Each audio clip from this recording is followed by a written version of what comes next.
電飯煲整清湯牛展河，材料首先有西芹，然後有少量嘅葱啦，同埋芫茜，薑就一小塊，同埋一個洋葱，桂皮一條，八角2粒，跟住有紅蘿蔔同埋白蘿蔔，少量嘅牛骨1-2塊就 OK 啦。如果唔係啲湯好容易肥。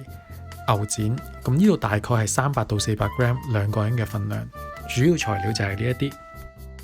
首先我哋將啲牛展同埋牛骨飛水，咁飛水記得我哋係用凍水落牛展同埋牛骨，然後先開火去煮滾佢。咁喺去煮嘅時候啦，咁我哋就可以準備其他嘅食材。咁首先我哋處理咗個紅蘿蔔先，紅蘿蔔我哋將佢去皮，然後切細塊。咁頭先我哋嘅份量係2條嘅紅蘿蔔啦，咁因應翻個飯煲大細可以決定多少啦。我就應該都用唔晒嘅。咁紅蘿蔔切嘅話，大細塊就因應個人口味啦，亦都冇乜所謂嘅。跟住我哋就處理個白蘿蔔，白蘿蔔我哋將佢開邊，然後一樣嘅處理都係將佢去皮，然後切細塊。咁份量方面都係因應翻飯煲嘅大小，紅蘿蔔同白蘿蔔嘅比例我會建議紅蘿蔔多啲，因為個湯煲出嚟會甜啲。啲白蘿蔔我哋將佢大概1開4啦，咁切埋之後就基本上準備好晒啲紅蘿蔔同白蘿蔔。咁跟住我哋就處理埋啲西芹啦。咁西芹唔需要好多噶啦，我哋切少少幾塊放落個湯底就可以。跟住就係準備啲薑，薑我哋切大約2-3片就足夠噶啦。跟住我哋就處理啲芫茜，芫茜我哋淨係要根莖嗰個部分去煲個湯，啲葉呢我哋留翻之後再用。咁我哋切完晒啲嘢，咁我哋就可以睇翻飛水嘅情況，都差唔多啦，已經滾起晒，亦都見到啲水好污糟啦，因為啲雜質啊、啲血水啊都喺我哋飛水嘅時候會浮晒出嚟。咁我哋之後可以夾起啲牛展同埋牛骨，咁我哋之後嗰個湯底呢就會清啲啦。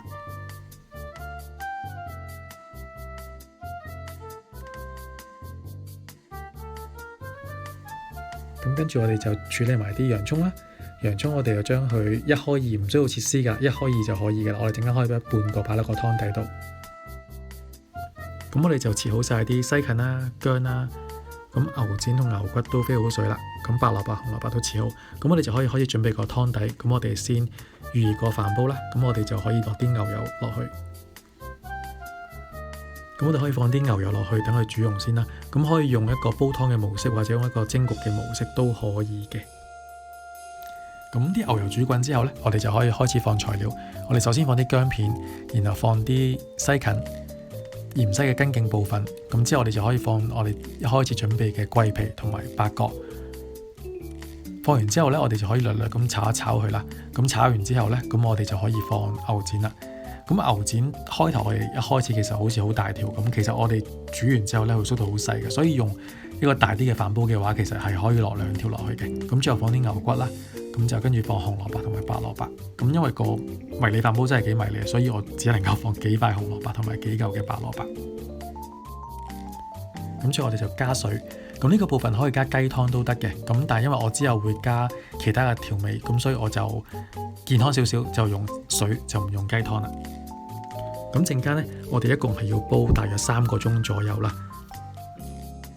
咁而家大概煲咗1個鐘啦，咁我哋可以睇睇個湯都滾起晒。咁我哋而家可以做翻啲調味，因為頭先我係用水並唔係用雞湯啊，咁所以我會落翻少少堅魚湯汁、少少糖同埋鹽，做一個簡單嘅調味。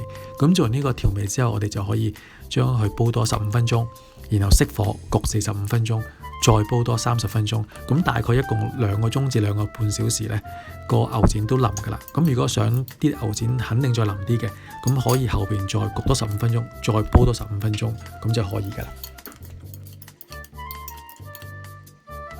咁個湯煲緊嘅時候，我哋可以準備啲河粉啦。咁個河粉就好快嘅啫。咁我哋可以整定又得，或者一個湯差唔多煲好嘅時候，我哋先去整個河粉都可以。咁我哋就已經煮咗3個鐘噶啦。咁我哋就可以準備上碟。咁啲牛展都已經煮好晒，都得翻好細嚿啦。咁然後我哋可以夾翻啲紅蘿蔔同埋白蘿蔔上嚟啦。咁個湯底我哋陣間將佢隔渣之後就可以用個湯底。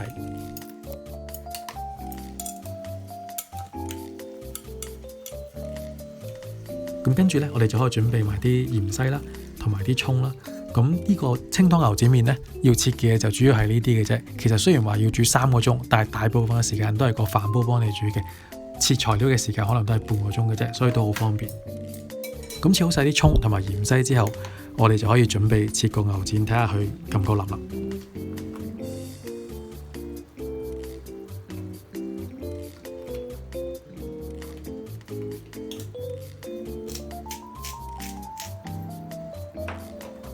好，咁我哋就準備切個牛展，咁都好腍啦，一切落去都切得開，亦都見到個 texture 好靚嘅，可以睇到個 texture 係好靚。咁我哋切埋其他，咁我哋可以望埋後邊啲半嚿個樣，見到其實都係好靚嘅 texture， 都係同埋就真係好腍啦，已經3個鐘煲得。最後呢，我哋就砌翻個製成品，我哋個清湯牛展河。咁頭先啲河粉呢，就已經煲好噶啦，咁我哋可以將佢擺翻落個碗度，咁我哋可以砌翻靚少少。咁啲河粉有啲黐，因為頭先我煮得比較早，所以有少少黐。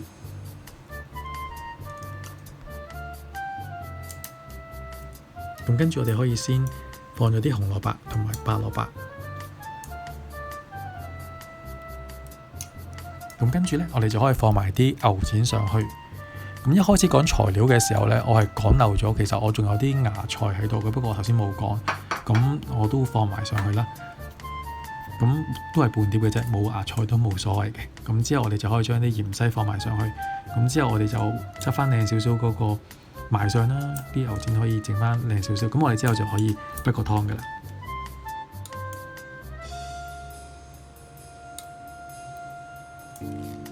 咁我哋可以準備畢埋個湯底，咁見到個湯嘅顏色都好靚，同埋煲咗咁耐呢個湯都好甜嘅。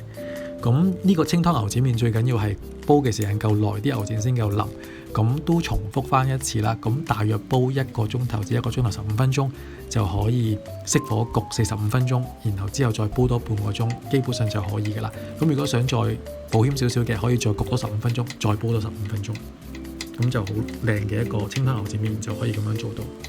如果你中意呢個菜式，咁記得 subscribe 同埋 like 我哋嘅 channel。